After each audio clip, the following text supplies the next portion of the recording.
A graphical user interface is what we use on the computers nowadays, right? You have buttons, you have folders. And let me just complete something here really quick. All right, so we have folders, we have menus that we can click, and makes it easier for us to communicate with both the operating system and the hardware. So whenever we're trying to save something to the hard drive, we can just use buttons and the mouse and the keyboard. Okay, so there's benefits to it.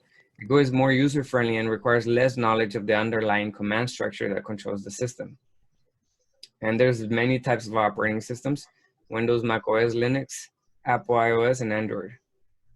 The problem is that GUIs can fail, crash, and simply not operate as specified, because there's so much going on that at times it's just going to stop working. The applications that are running in the background are going to stop working. And this is the reason why the devices for Cisco, we use this command line interface instead.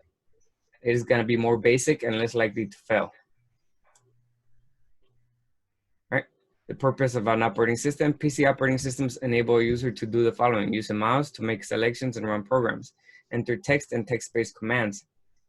CLI-based network operating systems enables a network technician to do the following: use a keyboard to run CLI-based network programs, use a keyboard to enter text and text-based commands, view output on a monitor. So we'll be doing a lot of the same things that we would do on an operating system that has a graphical user interface, but everything's gonna be with commands. So we have to memorize a lot of commands to be able to do this. This is one of the main things that we're gonna be learning in this course. And it's gonna feel like you're doing programming in a way. It should be a lot easier than programming though.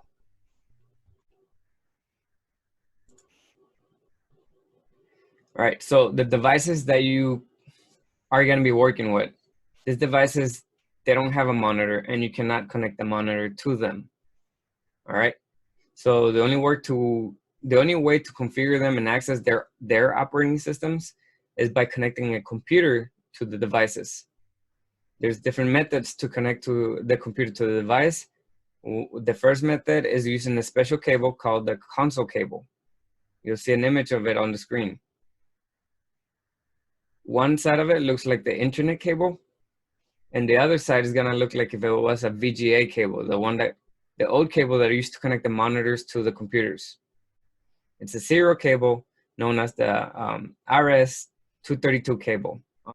This console cable, there's support for it on the devices where you're gonna connect the computers. The older computers had this serial side of it, the RS-232, that you will connect to the computers. Nowadays, the computers don't have that port anymore.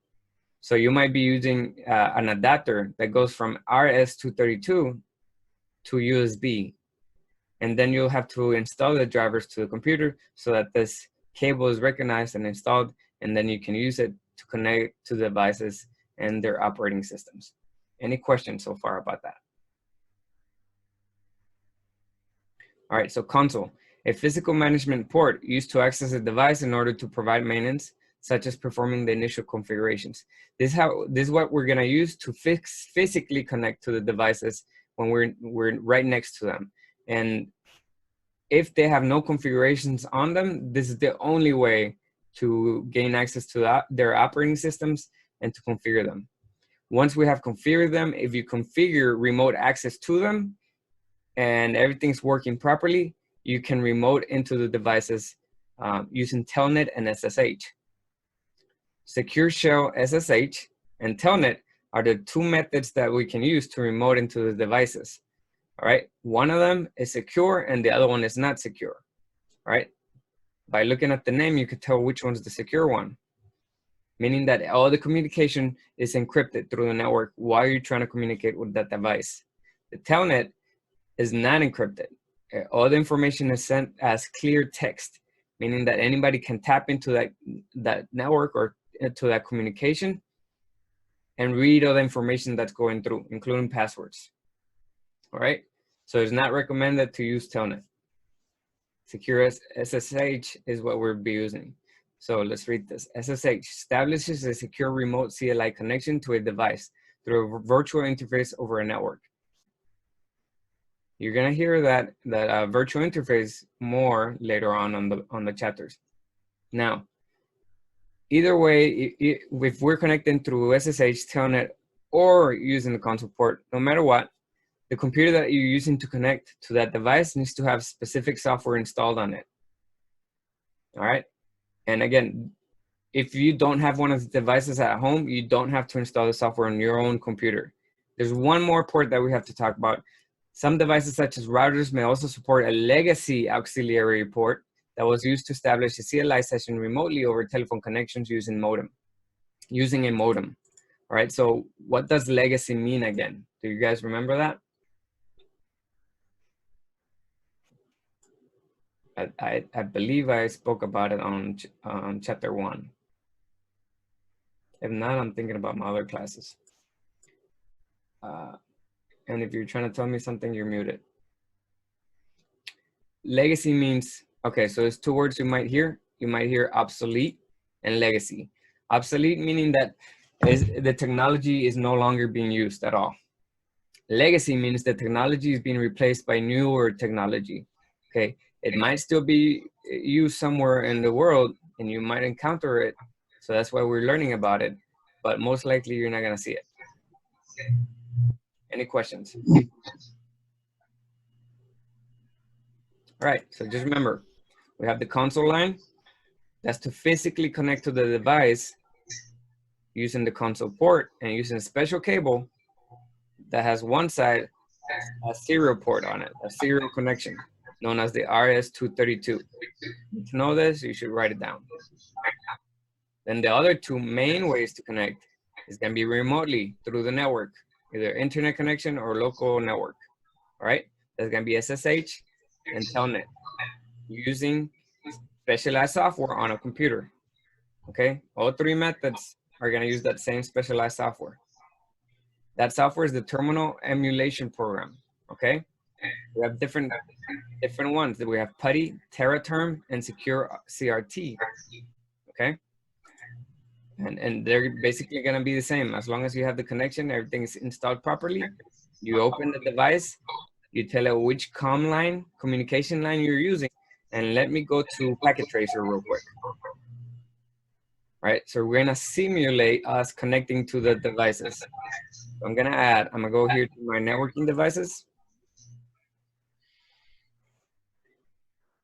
I'm gonna go to my networking devices. I'm gonna go to switches. I'm gonna get a 2960 and add it to my workbench. Then I'm going to my end devices. I'm gonna get a PC. We're gonna be using a desktop computer, not a laptop. It should be the same thing though, all right? Now here on Packet Tracer, you can just click on the devices. Yeah, you can click on the devices and go to the operating system, but in real life, you're not gonna be able to do that. So get to the habit of actually connecting the cable. All right, so how do we do that? We go to the icon right here that says connections. This blue cable represents the console cable, the special cable we use to connect the computer to the device. So I'm gonna click on that. When I click on that, and then on the computer, it's gonna give me the option of the different ports that this computer has. You'll see that it has a RS-232, right? So I am going to click on that one. That's the serial port that I need. And then you'll see that blue cable. Now I can go to the switch and click on that one, and it's also gonna show me all the available ports. All right, so right now, the port that we need is that console port. All right, and it's gonna be labeled on the devices too. So I'm gonna click on that, and now I have a connection. Now, really quickly, I'm gonna click on this switch so I wanna see, there you go. So I'm trying to see if it'll show us the back of it. All right, you know what? I think if I go to physical over here in the top left corner, go here, click on home city. This is gonna represent the city I'm in. I'm gonna click on it. And this represents the building I'm in. I'm gonna click on that too. Here's the computer that I have, and it's representing going through the ceiling and to a different room, the network closet, which is right here. I'm gonna click on that. All right, so Here you can see the ports, and I am going to try to see if I can get to the back of the ports. If I can figure that out real quickly. I've never done it through here. Normally, I'd be showing you this on an actual device. So bear with me real quick. Nope. Nope.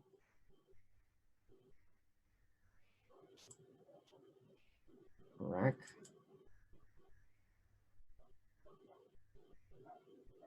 All right. So I'm not going to be able to see it. So guess what? We're going to use Google. Yay, Google, best friend of every technician out there. All right. Cisco switch console port. That should do it. Images. All right. So this is what you might see on the back of a Cisco switch. Something similar to this. You'll see it labeled console. And that's where you're going to connect that one side that looks like the Ethernet cable, the Ethernet part of the cable. Okay. And you'll notice this one has the auxiliary port too. That's where you would connect the telephone cable if you were connecting with that, if you didn't have the other one, okay? And here's an image of a laptop connected to a switch, right? So you notice there's the console port, and it's going to the back of the laptop to a port that looks like the video port VGA, the old one that we used to use. Let's take a look at that. Here it is. Look, that's the cable. So console cable. This is what the cable looks like. And here's an image of the adapter you'll use if you don't have the serial port on the computer. All right, any questions? That should help. I'm gonna go back now to Packet Tracer. All right, so on the computer, you would turn on the computer, log into the computer, and then you would open the software in the computer. This is gonna simulate that. This is the desktop on the computer. Has various applications that we can use, including the command prompt and the terminal. Terminal emulation is gonna represent your PuTTY or teraterm, okay? So I'm gonna click on that. You don't have to do any configurations here. You can just click OK. This is what's gonna look like whenever you connect to the device itself. This is what it means by command line interface. You notice there's no menus, no buttons, nothing to click on. All you can do is give commands. So the first thing you're gonna see is some information about the device itself, the model, what operating system it has, things like that. And then something telling you press return to get started. Return is gonna be your enter key on the keyboard. So if I press enter, and you're welcome to have Packet Tracer open and you can try this while I'm talking. And then this is where we do all the commands that we have to do. All right, I'm just showing you an example of what we need to do. I'm gonna go back to the the slides and come back to this in a little bit. I'm just trying to help you visualize what's going on. All right, moving on. What if SSH is secure? What's the benefits of using Telnet? It's easier to configure. Oh, okay. Yeah, and you'll see that one. You're gonna learn how to configure both of them. There will be times when your network is secure enough that you can use Telnet from a specific location, but it's always recommended for you to use SSH. We'll get there, okay? But good question. All right, moving on. And again, if you're not in the class right now, the activities that we're going through right now, they're also on the online book. So make sure you go through the chapter, you skim through the chapter, go through each activity and animation on there, and videos if you want to look at those videos. All right, so now we're gonna talk about the commands. Finally, we're gonna get to the fun part, okay? So right now it's talking about the different modes inside the operating system. If there's a password configured, as soon as you connect through either the console, if you're connecting physically through the console cable, or remotely, if there's a password, the first thing you're gonna see, and let's connect to it right away. Let me connect again, I'll show you. And let me exit. Sorry. All right, so you're gonna see something similar to this. And it's gonna say press return to get started. And as soon as you press return, it's gonna ask you for a password. Now, if you're connecting through a physical, with the physical cable, it's gonna ask you for the password for the console line. Keep this in mind, because a lot of my students have had difficulty figuring out which password is the one they have configured, okay? So the console line password, that one configures a password to give you access through the physical line when you're connecting through it, okay? There's another one, the VTY line password. That's the password you're gonna configure when you're connecting through remotely, okay? So whichever one you're trying to connect through, whenever you hit enter here, it would ask you for a password. Now, in the beginning, it's not configured, so you will not get a password. So no matter which way you're connecting through, the first thing you're gonna see is this prompt. It's gonna say the name of the device you're connecting to, switch, and then the greater than symbol, okay? You're in this mode is the first mode that you're gonna connect to is the user exec mode, okay? It doesn't give you access to many things, maybe just some logs and some information that you can get from the device. Let me make the font size bigger, and I'll pause this while I do it. All right, so again, this is the first mode you're gonna see. And you'll know you're in user exec mode because of this symbol right here. Right, I would write this down. This is important. Or if you have access to the book, go back to it if you want. Right, so user exec mode is the first mode. The only mode you can go from here to is privilege exec mode. And the way you do it is by typing enable. Right? So later on, if you create a password for your privilege mode, you're gonna do it using the enable password command or enable secret command, okay? That is to get into the privilege mode. Once you're in privilege mode, you get access to the operating system, the entire operating system, okay? From privilege mode, you can only go back to user exec mode or go to global configuration mode, the place where you're gonna do all your configurations from, okay? Once you're in global configuration mode, there's a whole lot of modes that you can enter, all right? So let me try to visualize this for you really quickly, because again, I've seen many students that have problems with this. So think of it like this. We have a folder. This is gonna be my device. We're gonna call it switch, right? When you connect to it, if there's a password, you try to open it.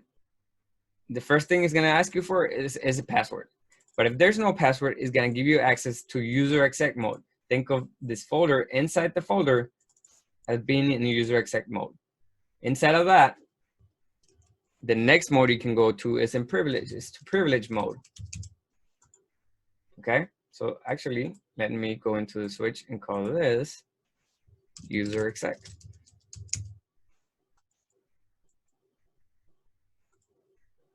And then privilege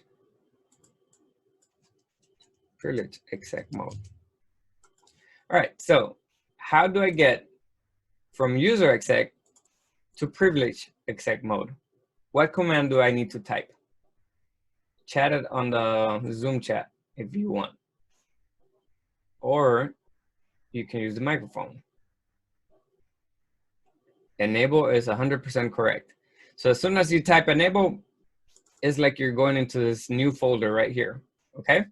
If there is no password, it's just gonna allow you in. If there is a password for it, it's gonna ask for that password, which is something we need to enable every time on every device.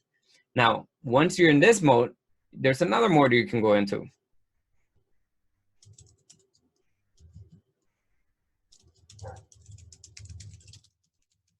Right? Now, what can you do from privilege mode? From privilege mode, you can look at all the configurations that have been configured on the device, and you can use different show commands to be able to get information for on the device, so you can troubleshoot your configurations, or can do many troubleshooting commands from here. Now, you cannot configure the device from here. You can configure the clock though, so most of the configurations are done to global configuration mode, right? For global configuration mode, no password needed. So once you gain access to privilege mode, no more passwords. you gain access to an entire operating system. But once you go to global configuration mode, there's gonna be there a few modes, including, but not the only modes, right? Line, console, 0. That's one of them. And I have another folder here, and we're gonna do line VTY. What is line VTY? Do you guys remember what I said about line VTY? Can anybody remember? All right, so line console 0 is where you go and do configurations for the console port, okay? Line VTY is where you'll go to do the configurations for your remote connections to the devices, right? So this line VTY is gonna represent virtual ports, right? So if you had, I'm just gonna give you an example here, but if you had multiple administrators for the network, each one of them could connect to the device simultaneously using multiple or different virtual lines. For that reason, when you're configuring the device, a lot of time you're gonna configure multiple lines at the same time by typing line VTY 0 through 5. This is just an example, or 0 through 4. I think at most you can do 0 through 15, but on the examples on the book is gonna say 0 through 4. All right, these are virtual lines that are going to be represented there. You can configure each one of them individually. I could say line VTY 0 and that's it, or line VTY 1 and that's it. But there's no reason to do one individually if they're going to have all the same configurations. So you would do line VTY 0 through 4 as represented with this folder name, okay? There's another one. There's interface configuration mode. These are different modes that I'm trying to represent here, okay? And then I'm gonna move back to the slide. I'm going to show you, right now what you're gonna learn is how to navigate through this operating system. But before you do that, I just want you to visualize the different locations you're going through, all right? So if I wanted to go back one mode from global configuration mode, which mode am I going back to? Do you guys remember that?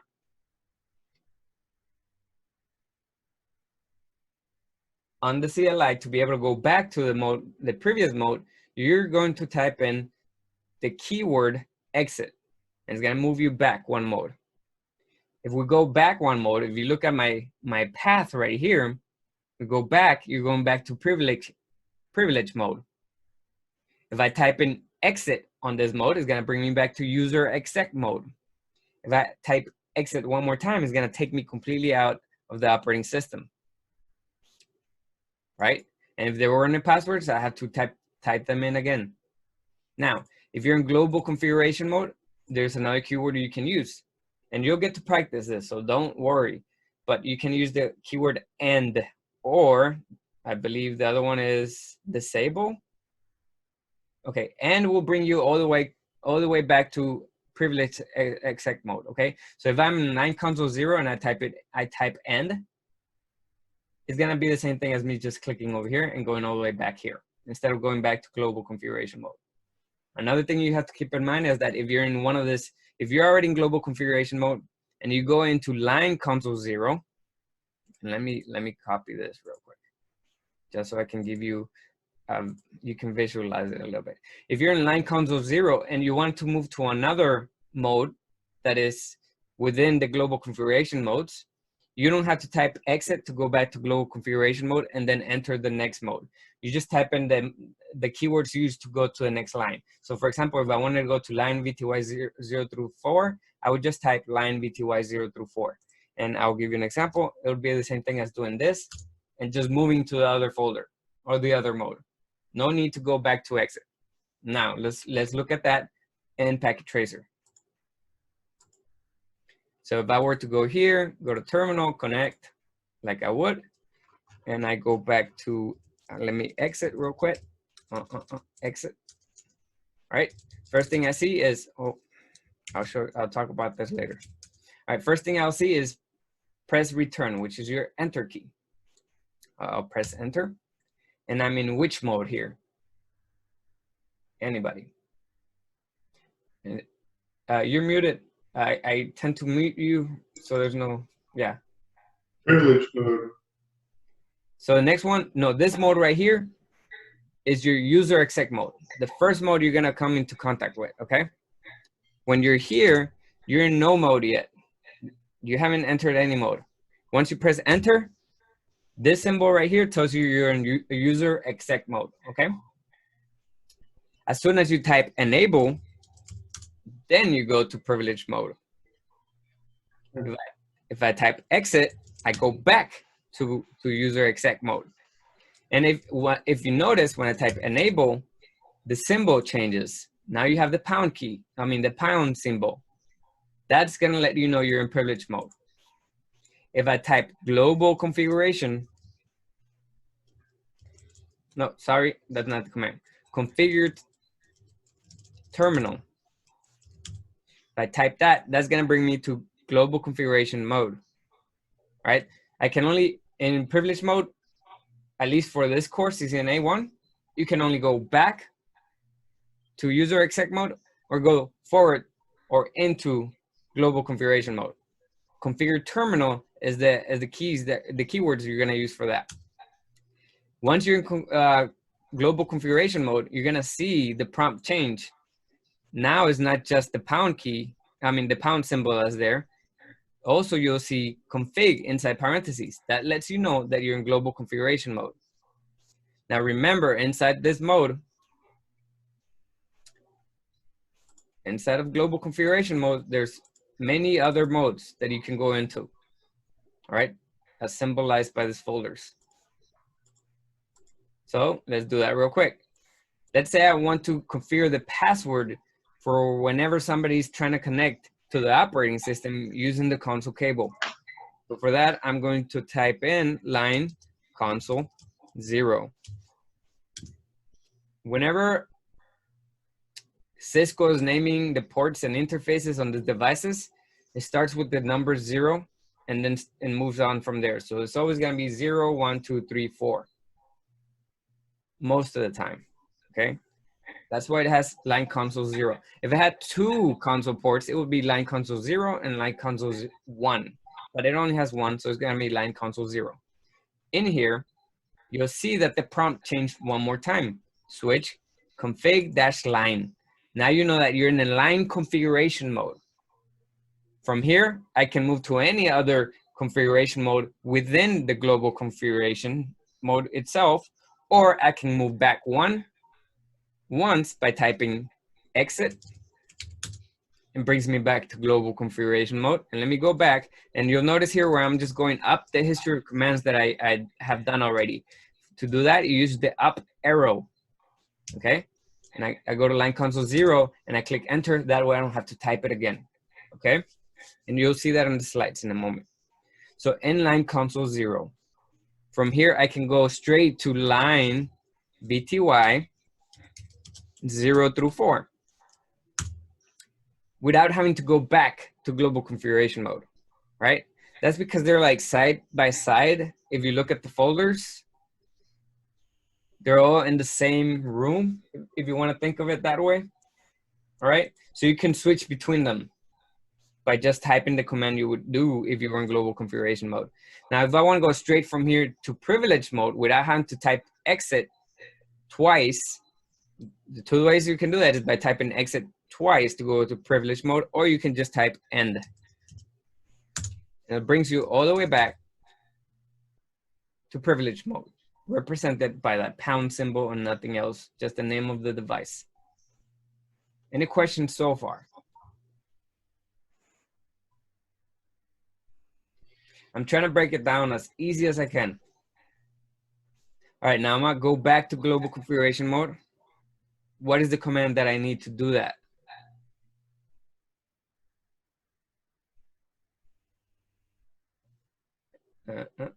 Global configuration mode, you should be writing this down. It's gonna help you, even if you don't go back to your notes. Configure terminal. Right? Now I want to go, let's say I want to configure a virtual interface. There's gonna be one of the interfaces is gonna resemble an interface from the switch itself for networking, all right? There's one by default on these devices, and you'll see that later. I'll type interface VLAN 1. You'll notice that the prompt changed again. Configure if, meaning that I'm in a mode, configure interface mode. And this is inside global configuration. It's just gonna be a folder just like the other ones.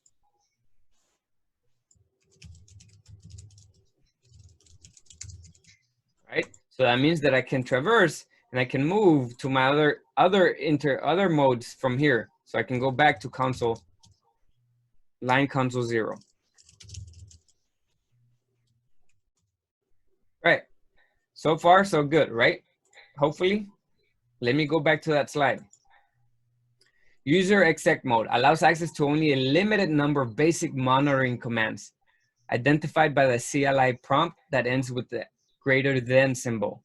Privilege exec mode allows access to all commands and features on the device identified by the CLI prompt that ends with the pound symbol.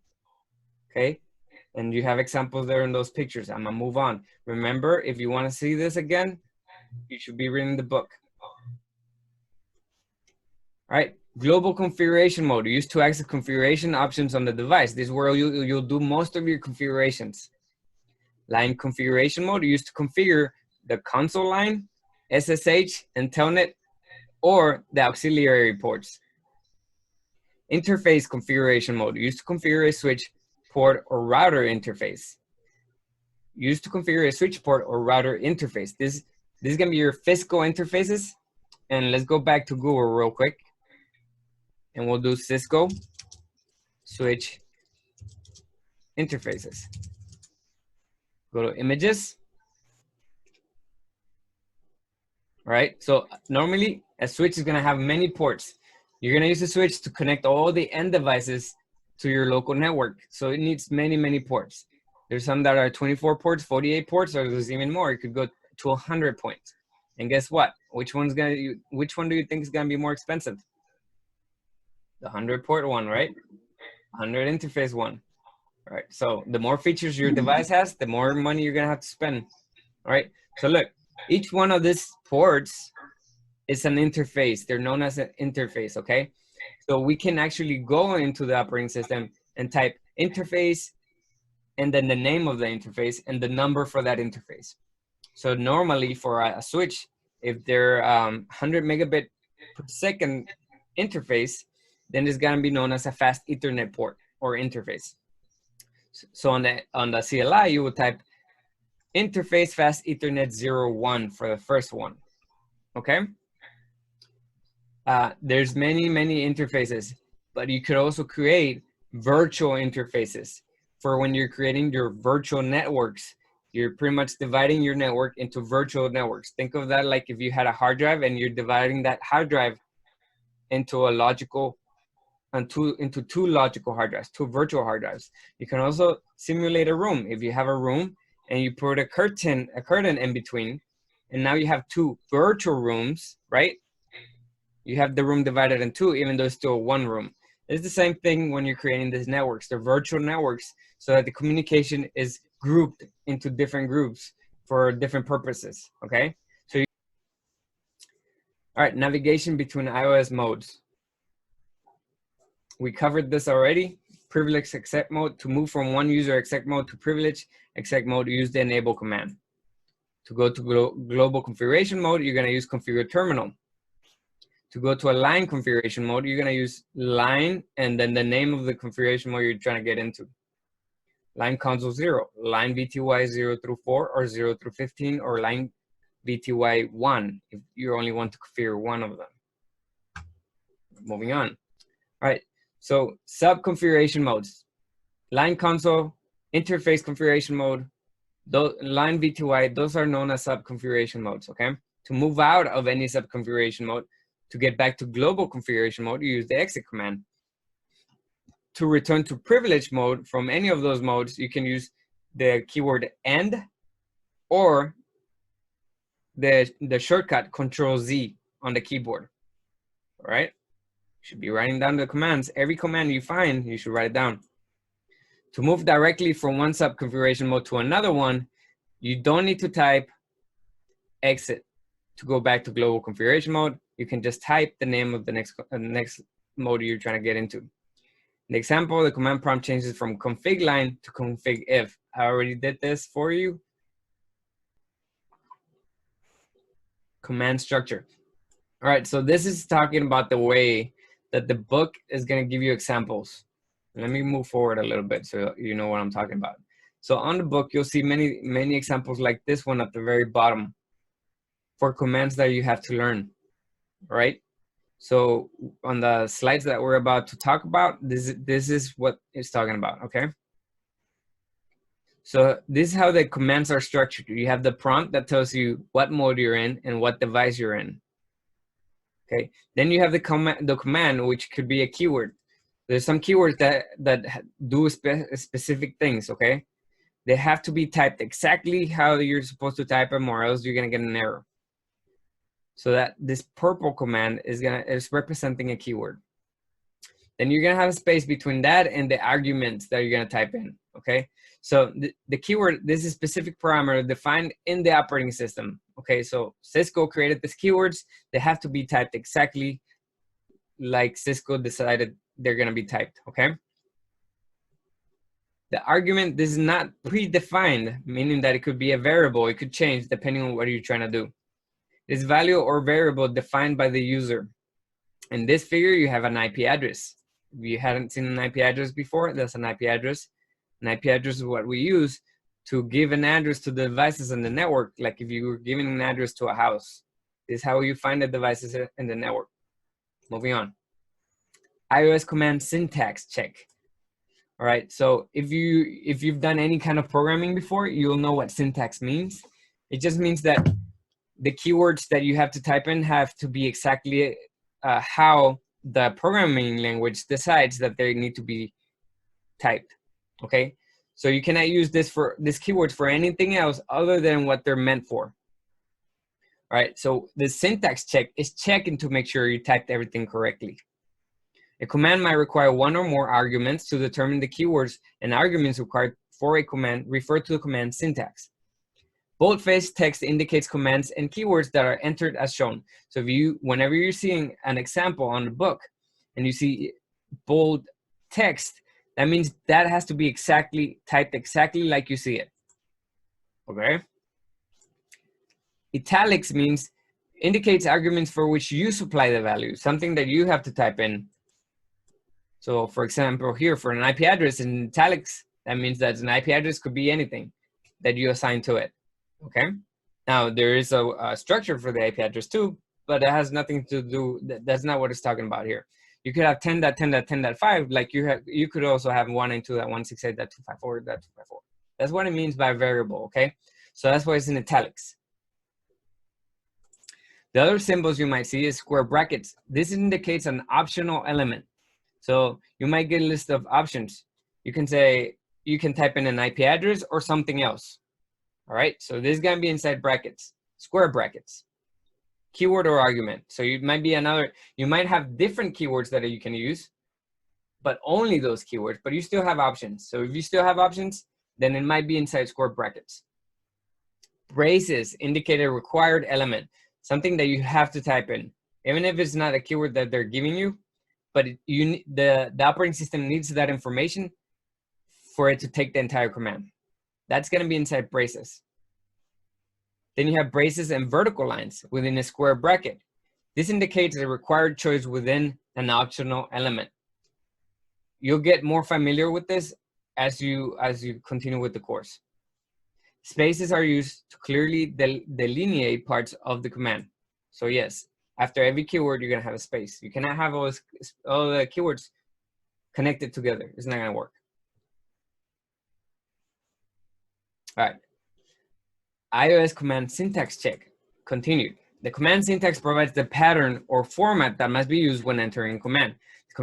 This command on the right is a ping command, and the user-defined argument is the IP address. So ping is bold. That means that the keyword has to be typed exactly like you see it. Then the italic IP address, meaning what you're gonna type in next is going to be an IP address.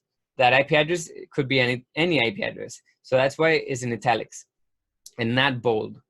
The command trace route. Trace route is the keyword, and the user-defined argument is in italics. Again, instead of that word IP address, you would type in an actual IP address. If the command is complex with multiple arguments and different choices as you go, you're gonna have brackets and braces, as the example shows at the bottom. Switch port, port security, aging, those first commands have to be typed exactly like you see them. But after that, the keywords that follow, you have different options. All right, and that's represented by the different symbols and the words that are on there. You'll see more of that in the following chapters. You don't have to memorize all that right now. The iOS has two forms to help you while typing these commands, okay? Context sensitive help and command syntax check. So it'll be checking to make sure you're typing everything correct. And if you didn't, it's gonna give you an error. The next thing is gonna give you options for you to see what options you have to type. So let me show you what that looks like. So again, I'm going to my computer, which I already have connected with a physical cable to my switch. So I'm going to my computer. And again, you can click on the switch, but in real life, that's not what you're gonna do, okay?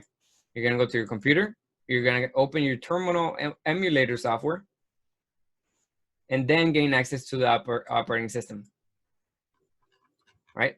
So right now I'm at the very top, I wanna go to the bottom, I can just hit enter on my key and it's gonna bring me all the way to the bottom, all right? Sometimes you're gonna see me hit enter multiple times. That's because I just wanna get a lot of the information that's already there away so I can focus on what I'm doing. And I'll give you an example of that right now. I'm gonna move to enable my privilege mode. And then I'm gonna do a show command, which we're not covering right now. Show running config. Oh. This is one thing you can do if you don't remember the keyword. You can hit tab if you know the first part of the keyword. And it auto-completes for you.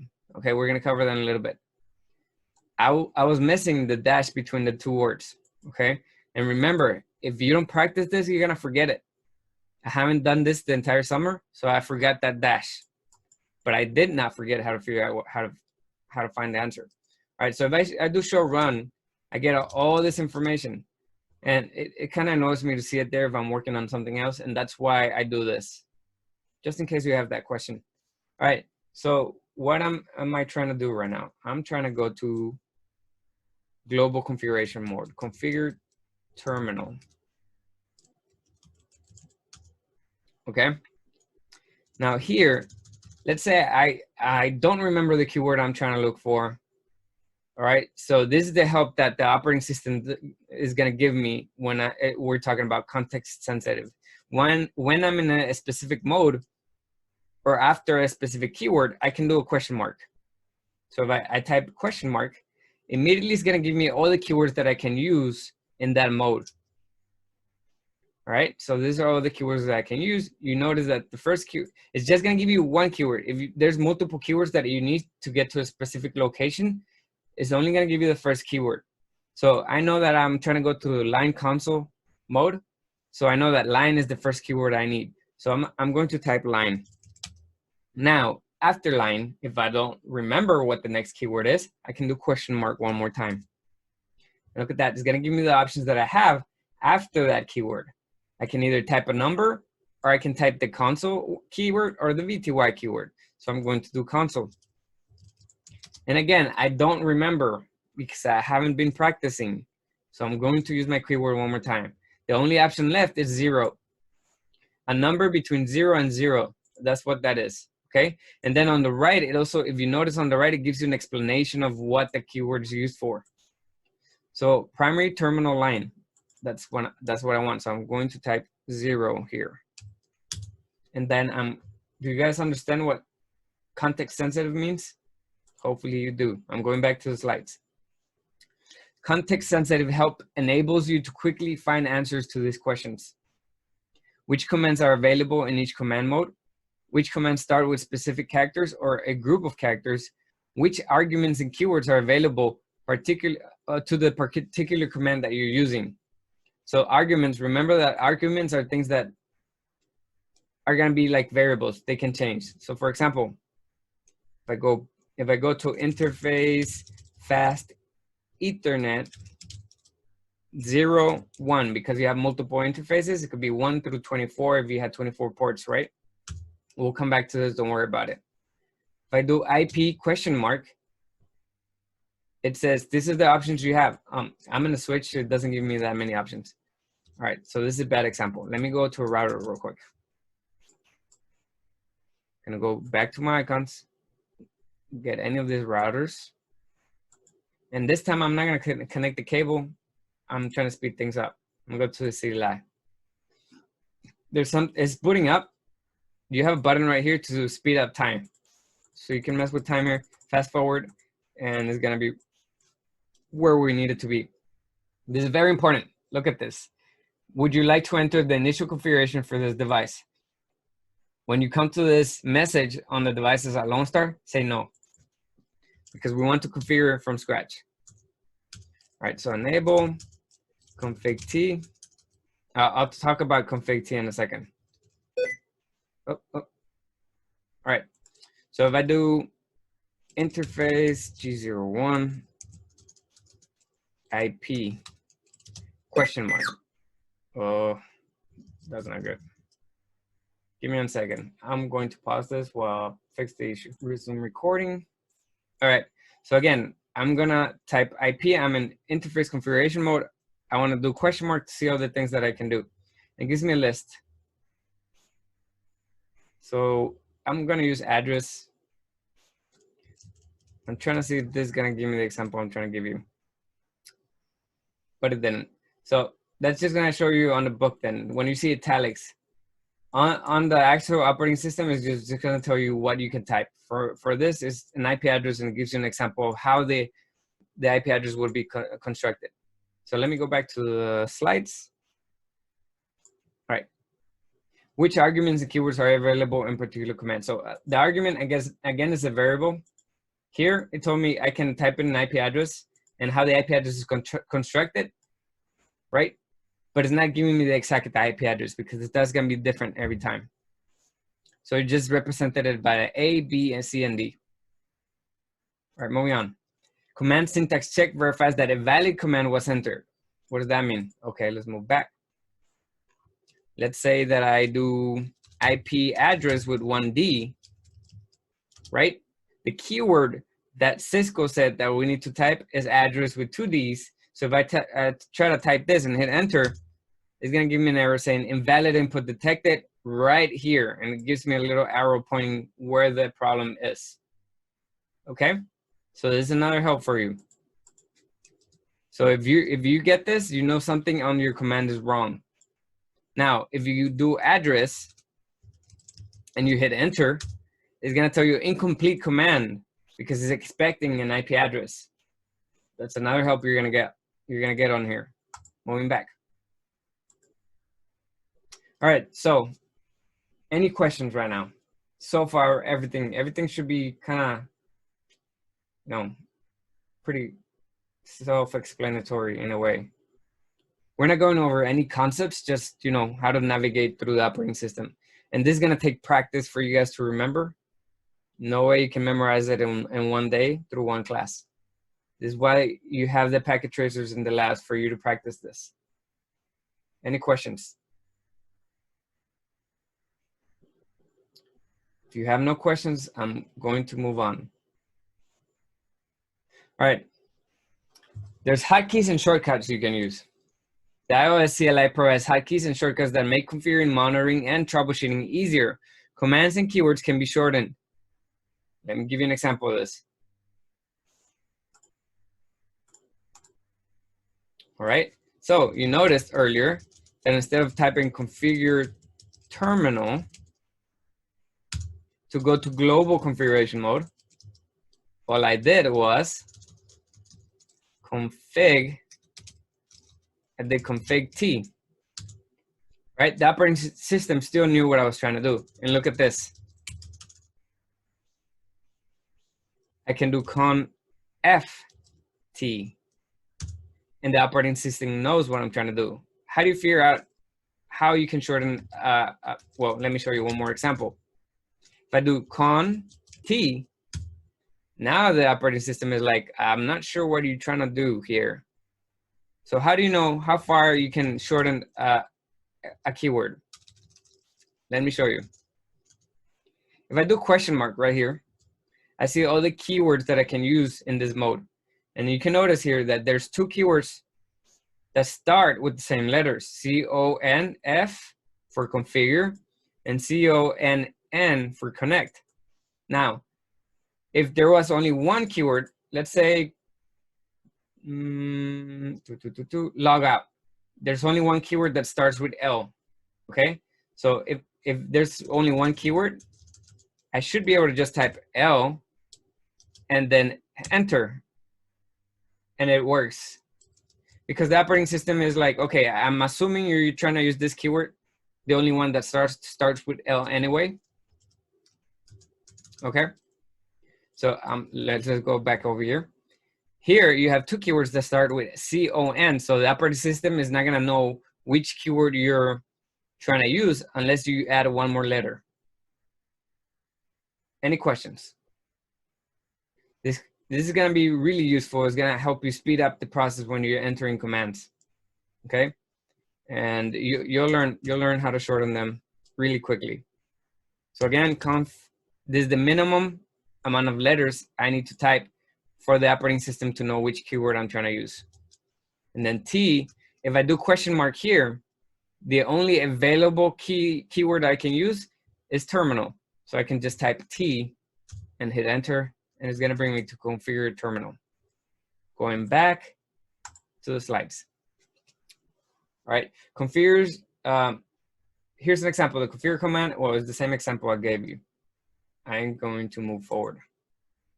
Any questions about that shortening commands? All right, no questions? Then here are keystrokes or shortcuts on the keyboard that you can use to do different things.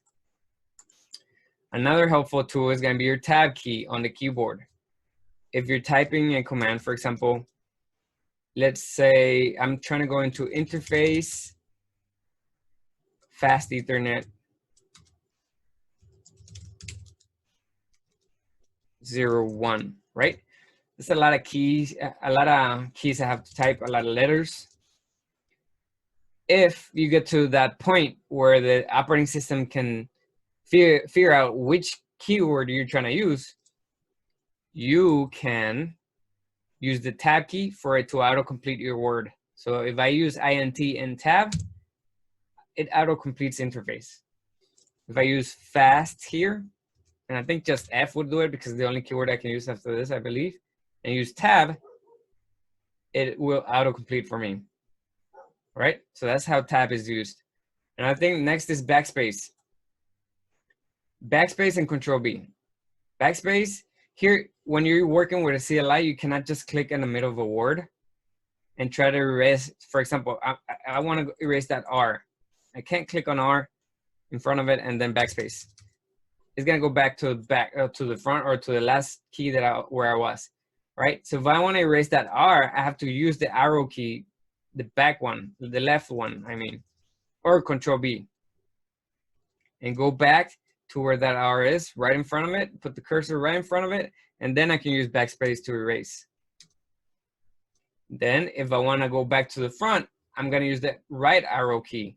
And there's some shortcuts that will bring you all the way to the beginning of the commands or the sentence.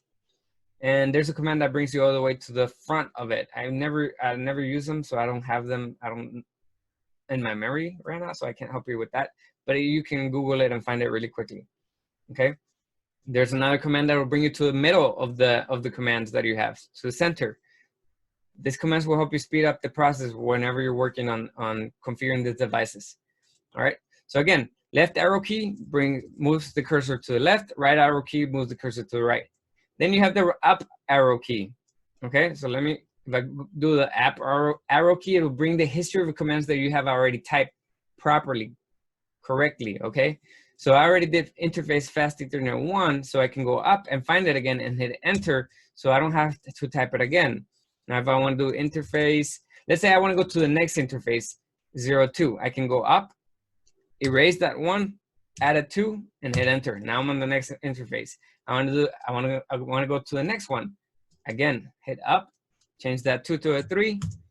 Let's say I want to go back to the first one. Well, I'll go up twice and hit enter. Any questions? This is going to be very helpful, just like the rest of the commands, but this is something you'll be using a lot. Hotkeys and shortcuts. Again, we're continuing with this. All right, so here's talking about the keyword more. Let me give you an example of that keyword. If I go back to my privilege mode and I type show running config, it's going to show me all the configurations that are set up on this device. You'll notice that the configurations, there's too many of them to show on the screen at once. So at the bottom is going to say more. So to keep going, I can either hit the enter key to go to the next line, and again, enter key and repeatedly do that. If that's too slow, you can hit the space and it will show you a page at a time. So if I hit space, it's going to show me the next page. I do space again, it's going to show me the next space, and so on until you get to the end and back to your privilege mode. So you can start typing again. Now, let's say that I do show running config again, and I hit enter or space, and I get to the point where I wanted to find the information. Okay, so I already have my information. I don't want to continue with the rest of all the configurations that are there. Then I can hit any other key, like a letter on the keyboard, or enter. Oh no, not enter. Enter is going to show you the next line. But let's say I click H. It's going to bring me, it's going to exit the sequence and bring me back to privilege mode. So I don't have to go through the entire configuration page. Okay. So again, you have enter key to go one line at a time. You have the space key to go one page at a time if you have a long list of configurations, and then any other key to exit and go back to your privilege mode. We're good? Then you have Control-C, Control-Z, and Control-Shift-6. Okay, so Control-C, when in any configuration mode, it ends the configuration mode and returns you back to privilege mode. So Control, if you type end, it'll bring you back to privilege mode. And if you type Control-Z, it will bring you back to privilege mode. If you type Control-C like Charlie, it will bring you back. Now, I have a question about that. Let me see. If I'm in user exec mode and I type Control-C, would it work? Nope. So you have to be on the modes in front of privilege mode, okay? But the keyword and, Control-C, and Control-Z, all three of them do the same thing. Now, Control-Shift-6, this is a keyword that you do want to memorize, okay? All-purpose break sequence, used to abort DNS lookup, trace wraps, pings, etc. Sometimes you do a ping, and a ping is to check to see if you have a connectivity with another location or device. This ping, you could set it to go indefinitely, forever, okay? And the way to stop it is going to be with Control-Shift-6. Another thing that could happen, if let's say I type something weird here, nope, IP, it's not happening now. There it is. All right, so I typed something weird. The operating system thinks I'm looking for a domain or a server, and so it's going to start looking for it. This takes a while, and it doesn't allow you to type anything else there. When you want to cancel this, and you will find this, it's going to happen to you when you type something incorrectly. You have to do Control-Shift-6, and it'll cancel it for you. All right? So very important. Remember that. There's this packet tracer that you can use to practice this. Again, you can find it in Netacat and download it from the modules section. Right here, all the way to the bottom, I posted all the packet tracers. You also have access to packet tracers from the book online. I just placed them here for your benefit, so they're all in one place.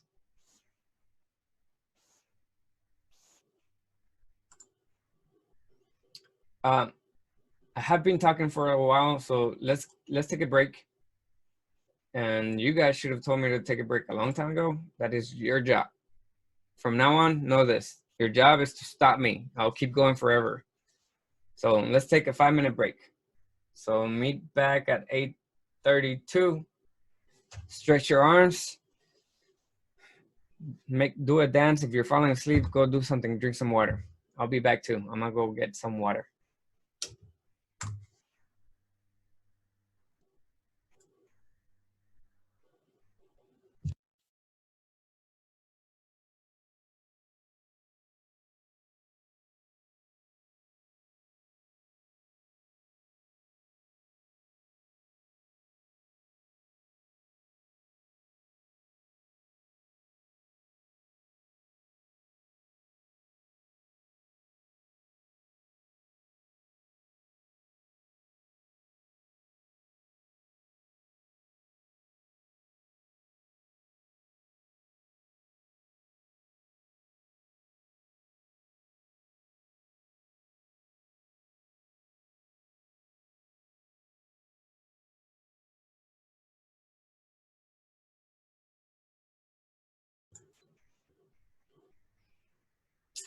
All right, so this is the basic device configurations. Now we're getting into configuring the device.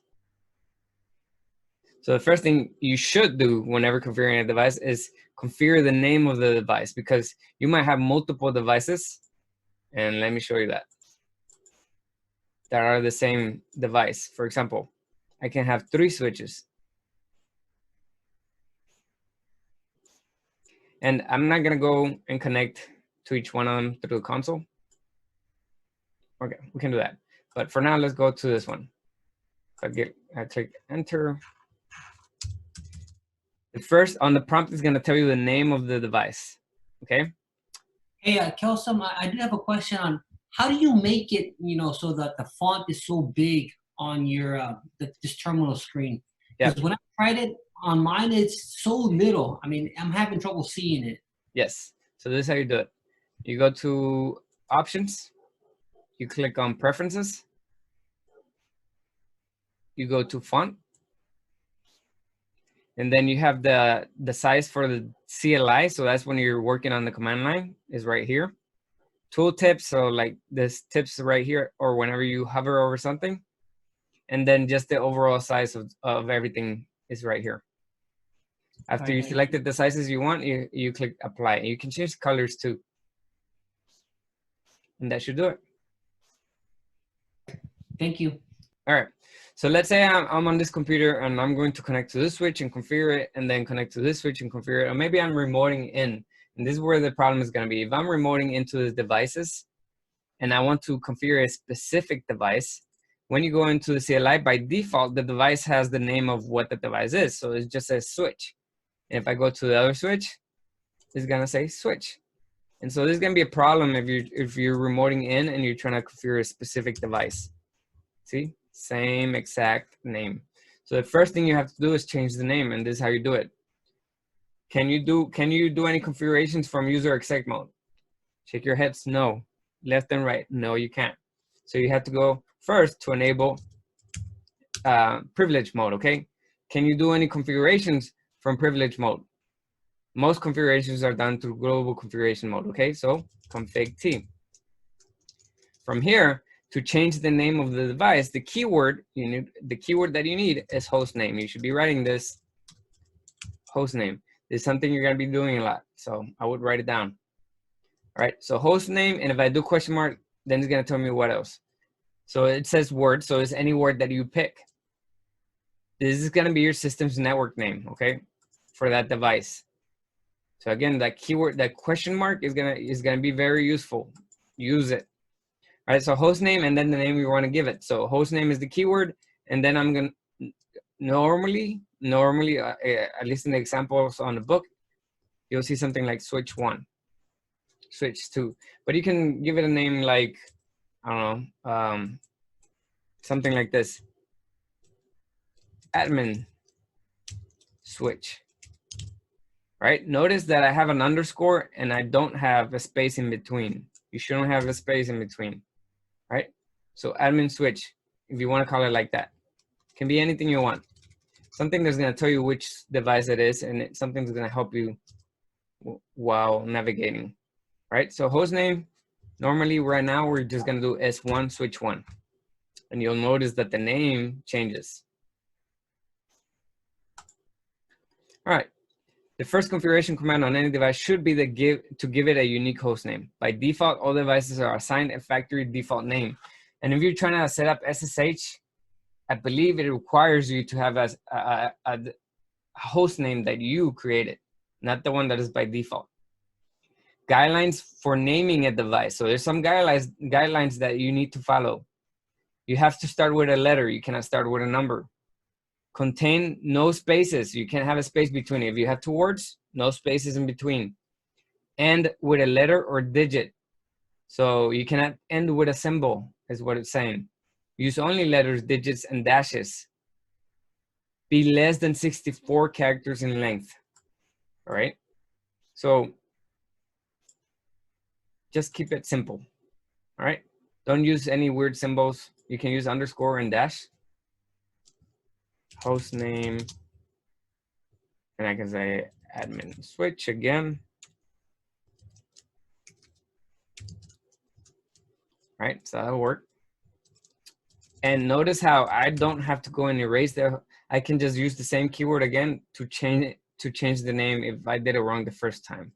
So host name S1, and it automatically replaces the configuration that was there. Okay, this is one way to do it. Not all configurations you can do this. Sometimes you can do no host. Most of the time you should be able to do this. No host name S1. So whatever configuration you had typed in, if you did it wrong, you can do no in front of it. Oh, and again, if I go up with my keyboard, it'll bring me to the last configuration I made, and then I can move back all the way to the back, type in no, make a space, and hit enter. And it'll revert back to the initial configuration, default one, for that specific configuration. We'll come back to that. Oh, well, actually, it's right here. No return to the switch to return to the switch to the default prompt, use the no host name. And for most, and I believe every configuration, you can put no in front of it to go back to default or to disable it. Password guidelines when creating a password. All right, we're getting to the password side of things. What are the passwords that we spoke about before? You guys remember? All right, so we have to secure the initial connection to the device. So that's gonna be, if you're connecting through a console line with a console cable, it's gonna be your console line, your line console password that you have to create. If you're remoting in, it's gonna be your line VTY password that you're gonna have to create. Then you have to secure privilege mode by giving it another password. There's 2 ways you can give a password to privilege mode. All right, so let's do that real quick. You can either say enable password and then say Cisco. There's a problem here. Okay, if I go back and look at the configurations, show run, I'm shortening the command. Show run, and that's a shortcut for show running config. Right? So if I go here and I can see on my configuration what the password is. That is bad. Okay, that's what we call plain text. You can actually see the password and read it. We don't want that. We want to encrypt the password. There's 2 ways to do so. So let me go back to global configuration mode. I can either say service password dash encryption. This will encrypt all the passwords on here. Or I can just start with an encrypted password by saying enable secret instead of password, and then the password that I want. Cisco.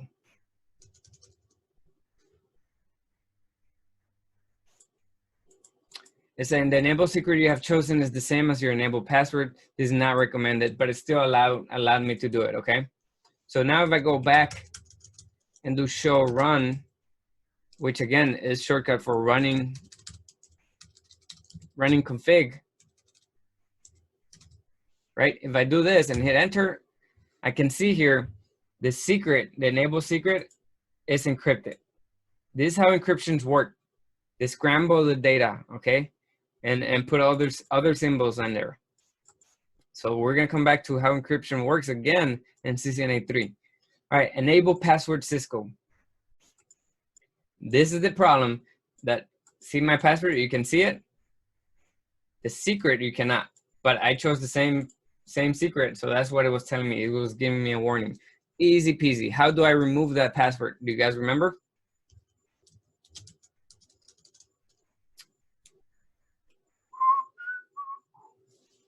How do you remove the password that I just created? Nothing? All right. I can do no enable password. That should remove the password that I created for the enable password. Now, if I go back and do show run, which I can just go up with the arrow key, you can see that you'll only see the enable secret. All right? That's how you create a password for what? What is the enable secret for? This I would like an answer for. So other people can't see it, or if someone's monitoring the traffic, so they can't read it. So yeah, secret. You use secret so that the password is encrypted, but the password itself, what is it securing? Why did we create that password? That is my question. So other people can't, configure the device? Yes, that is correct. All right. But more specifically, we're securing access to privilege mode. So if I hit exit here,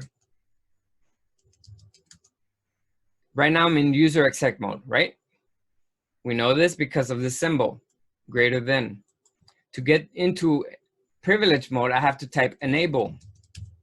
I hit enter, and guess what? I require a password to get into it. Well, what was my password? Cisco. Yeah, so my password was Cisco. I already typed it. You'll notice that you didn't see anything on the screen. It won't show you while you're typing, okay?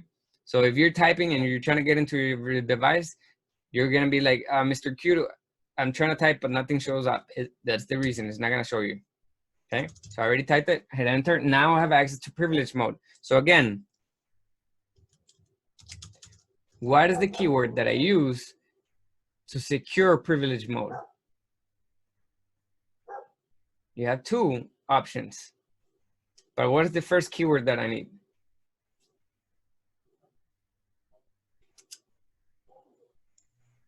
All right, so I'm gonna continue. You need enable. First, you need to let it know what you're trying to secure. So we're saying enable for enable mode, which is your privilege mode. And then you can either say password, which is not gonna be encrypted, or you can say secret. This is encrypted, okay? And then whatever password you want. Right now, you'll see the example of class for privilege mode. So again, I had Cisco before, but because I did the command again, it replaced the password I had on there and replaced it with class. Now it's gonna be class, okay? Now, next, there's two other passwords for the basic configurations that you'll have to do. That is configuring the password to secure access to the device itself through either when you're connecting through it with a console line or remotely. So if you connect through a cable, we need to secure that. This is how we do it. Line console 0. We go into configuration mode for that port, which is the console port, okay? So line console 0 is the keyword you're gonna need to get into that configuration mode. Once in that configuration mode, there's two things you have to do. And here you won't say enable, and also you cannot say secret. You cannot have an encrypted, you cannot create an encrypted password from scratch through this prompt or this mode, okay? I'll get to that in a second. But the keyword is password. And you can do question mark and find out too. You'll go through all of this. Eventually you'll see one of the keywords there. that says password. Set a password. You get the information on the right, the keyword on the left, and what it does on the right. So password is what we need. Password. And then whatever password you want. So for this, I'm going to say Cisco. Right? So now if I say disable, nope, that doesn't work here. Right? I'm gonna do end and exit, and it'll bring me back all the way back. Okay? So notice that I hit enter here and it's not asking me for any password. I'll tell you why. I'm on switch 1, and the way I'm accessing the switch is through this virtual environment. So it's not gonna ask for a password because I didn't secure it with a password this way, right? If I were to remote to this device, it would also not ask me for a password. The only way it's gonna ask me for a password is if I connect with the console port, the console cable through the console port and access it through the computer with the software that we're gonna need to be able to access it. So if I use that and I click OK, and I hit enter, oh, and it's still not asking for the password. I told you there were 2 things we had to do in that mode, and I'll show you what it is. All right, so we're going to enable. I created the password for the first one, and this password is asking me here is the class password for the privilege mode. So it's not the same password we're talking about right now. All right, so I require a password. As soon as I hit enter where it says return up here, it should ask me for a password. I already created the password. It's not asking for the password yet. The reason is because you need to enable this password. Line console 0. So to create it is password, and then you type in the password, right? This, you still need to enable it. This is how you do it. You type in login. Once you type in login, now it's enabled. Now I can say end to bring me back to privilege mode, and then exit to exit completely and bring me back to press return to get started. Right now, when I hit enter, the first thing is going to show up is going to ask me for a password. I'm not even in user exec mode right now. Okay, this is just for me to gain access to user exec mode. I have to type in Cisco. Now I'm in user exec mode. If I want to go to privilege mode, there's going to be a separate password there. Remember that. Enable to go to privilege mode. And guess what? Another password. What is your password here? This is the one that we said enable secret and then the password, which is class. Remember this. Separate passwords. And now, if I were to remote into this device though, I wouldn't get that first password because I haven't configured the password for the lines when you're remoting in. It's only for whenever you're using this console line. And I keep repeating this because I've seen many students have issues with this, okay? So again, if I were to remote into the device, I need to configure a password for that too. So I'm gonna go to configure terminal, okay? And once in configure terminal, I have to go to the mode where I'm going to create this password in. Remember that for virtual lines, for the remote, for me to remote in, I have to go to line VTY, and you can do multiple at a time. So I'm gonna do 0 through 4, 5 different lines, virtual lines. I hit enter. This is gonna be very, very similar to your console line, okay? Here you will do password and Cisco. That's gonna create the password, but that's not gonna enable the password. You need to type in login. Once you type login, now it's gonna create a password for those virtual lines. The problem right now is that this is just for Telnet. If you want to secure your remote connection, it'll take a lot more steps for SSH. We're gonna cover that way later. Okay, but for now, this is good enough. Those are the 3 passwords that you have to think about for now. Let's go back to the slides. Okay, to use the use of weak or easily guessed passwords, this is a security concern, okay? So when you're in your actual job, don't use Cisco, don't use class. Right now that we're in class, we're using easy passwords because we don't want to get locked out of the devices. Password guidelines. Use passwords that are more than 8 characters in length. Use a combination of upper and lowercase letters, numbers, special characters, and or numeric sequences. Avoid using the same password for all the devices. Do not use common words because they are easily guessed. Most of the labs in Cisco courses use the simple passwords such as Cisco and class. Moving on. And I'm going to speed up 5 minutes to finish everything. Unless you guys want to stay longer, that's up to you. Okay, so securing user exec mode access. I already showed you how to do this. You do line console 0 or line VTY 0 through 5. This is the first password you're going to encounter. Then securing privilege mode. This is your enable secret command, okay? I already showed you examples of that. Here's your VTY lines. You can go up to 15 virtual lines, so you can do 0 through 15. If you just want to do one line, then you do line VTY 12, for example, okay? And that's it. Then you say password to create the password, and then you use the login keyword to enable the password. VTY lines enable remote access using Telnet. Telnet is clear text. Okay, and here, let's go and show you this real quick. So I already created the password for line VTY 0 through 4 and for the console, right? Connections. So if I go back and I show my configurations that are already set on this device by doing show running config, hit enter, you'll notice that while my enable secret password is encrypted because I said secret on there, and you cannot do that for the line passwords.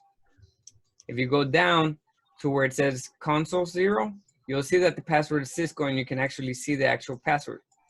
To encrypt this, you will have to use the service password encryption command. Const. This command will encrypt all the passwords in the device. Service password dash encryption. Write this down. You will forget it. You need to know it. You hit enter.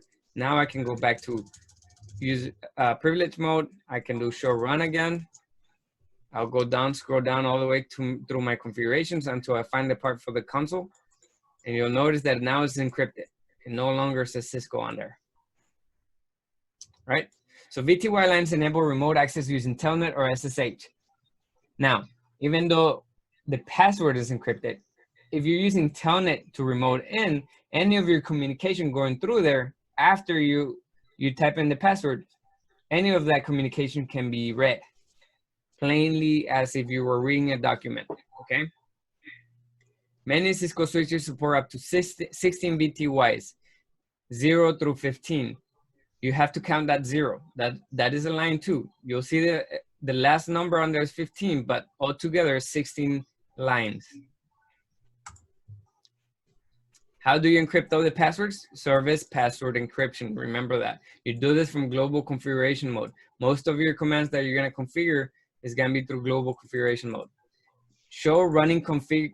This command shows you all of the configurations set up on the device. You've seen me use it already. Show running config. The idea is that you guys will be able to go through it and read and identify everything that's on here. Banner message is another thing that you need to configure. We're going over the basic configurations. This is the basics that you have to do every time. So I'm gonna exit. Where press return get started. All right. Notice there's nothing else. It just says press return to get started.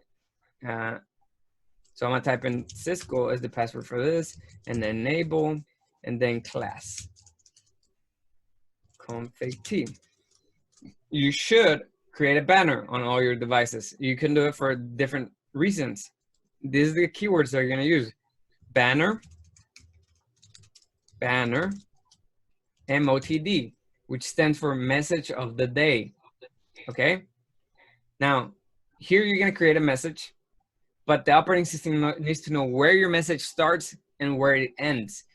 You do this by typing a character. It doesn't matter which character you type, but the character that you start with, you have to end with. So I can say, do not enter, and type in K again. Now the operating system knows that my message starts here at do not enter, and it ends at R.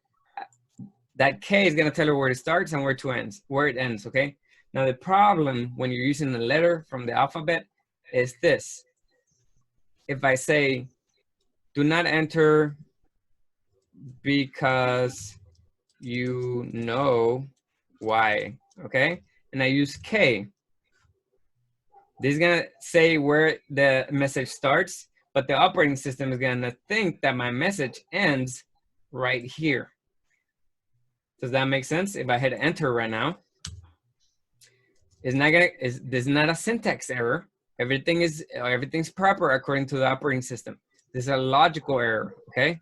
So if I go to end and type in exit, when I hit enter here, you get the message, do not enter because you, and that's it. My message got cut out. Cisco, my password Cisco, enable class global config. So how do you fix this? You use characters that you're not gonna use on your message. Oh, sorry guys. Configure terminal. All right, so banner, MOTD, message of the day. And what I usually use is quotation marks, but they have here pound. You can use that too. So I do this.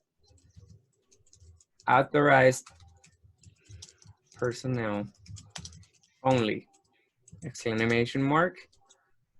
So now the operating system is gonna know that this is where my message starts and this is where it ends. And the reason is because you can have multiple, you can have a paragraph of information on there, okay? So you can keep going. You need to know where it ends. All right, then I hit enter, and now I can go back to end and exit. And you notice that when I try to come back, it says user access, authorized personnel only, right? You have a warning for anybody trying to get in there. They'll get in trouble if they try to hack into the device. Sometimes you want to leave a message for another administrator that uses the device. You can do it here. This is why you call it message of the day, okay? So Cisco to get back in, enable class, and I'm back. All right, so a banner message is important to warn unauthorized personnel from attempting to access the device. To create a banner message, I already showed you. You use banner, MOTD, and then you're gonna have two symbols that you're gonna use, or characters. One to decide where your message starts and where it ends. This symbol, this is called the delimitating character, before and after your message. Any questions? There's a video that covers all of these commands. You can see them in the online book, okay? That video is gonna be there. This is a link that will take you to the online book if you're already logged into it, and you can do syntax check. This is an activity that you can do right now. So I think we have time, and this is gonna be the last thing and we're done. So if you wanna do the activity, go ahead. But wait, give me a second. I'm gonna move forward to make sure that there's the last things. Okay, so the last thing you're gonna do is save the configurations that you have typed. The reason is because the configurations, whenever you're typing them, yep. And we'll go over this later. We're not gonna do it right now because we actually need to like hands-on. We do have a few more things. All right, so let's go to saving the configurations. I'm done configuring the device. If I shut down the device right now, everything gets erased because right now everything is on the RAM only, okay? And RAM needs power to store memory, right? So the running configuration where we're changing the configurations from, this is on RAM. RAM requires power. So if you unplug the device, all your configurations are gone. So for this reason, we need to save it from RAM to NV memory, your non-volatile memory, okay? This is gonna be the chip on the motherboard on the device. To do that, you're gonna do copy, running, config, startup, config. This is a command to save everything permanently onto the device, right? Destination file name, what do you wanna call it? Do you wanna call it startup config? Leave it at the default, hit enter, and then it's gonna say building configuration and store it. Now, if you restart the device, it's gonna pull those configurations from the non-volatile memory, which is permanent memory, and place them on RAM, which is volatile memory, but it's what the operating system uses while running the device. While it's on, it's going to be using the running configuration, which is on the RAM. Okay, so you need to save your configurations to your non-volatile RAM or memory, I mean, right? Then this is going over how to add the IP address to the computers, all right? So who doesn't know how to do that? If you don't know how to do that, you need to go to your network settings. You can find here, you can right click, open network internet settings. Once you're here, and this is the last thing we're gonna do today, guys. If you wanna learn more, go back to the book, but there's not that much that I can break down for you anymore. You can go to change adapter options. Eventually I'll get there, hopefully. There it is, it'll open this window. And then I have a whole lot of different adapters on here, so, but you should only have one, unless you have more network cards on your device. You can right click on that, go to properties. I might get a warning saying, hey, are you sure you want to change it? I didn't get it. Then you go, for now, IPv4, you double click that. Right now it's set up to DHCP. So I'm gonna go to use the following IP address so I can do a static IP address, and this is where I'm going to add my IP addresses, okay? You can also go through the control panel and then go to network and sharing. I usually go to large icons and then find the network and sharing icon. Here, center. From here, you go to change adapter settings and you'll get to the same place. Right, so that's manual IP address configuration. That's what it's talking about, okay? We'll practice this once we're at the school or at the Lone Star. And this is talking about how the ports are named, okay? And the different types of ports you can use. And we already spoke about this, right? Fiber, Ethernet, and you'll have those different ports in some devices. Some of them, you'll have to add the ports to them. Then IPv6, you can configure that on the computers and devices too, not on switches. Well, you might be able to do IPv6 for the switch, but that's another topic. We'll go over that. Right? So I think that covers it. Any questions?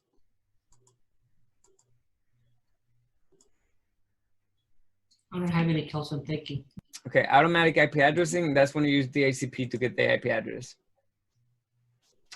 Okay. All right, so there's some interfaces, like I told you before, that are virtual. These are known as SVI interfaces. Switch virtual interface is what that stands for. Okay, one of them is on the device by default, interface VLAN 1. This represents the interfaces on the device that are virtual, but they're gonna work similar to this, the actual physical ones, okay? So think of this ports just virtual.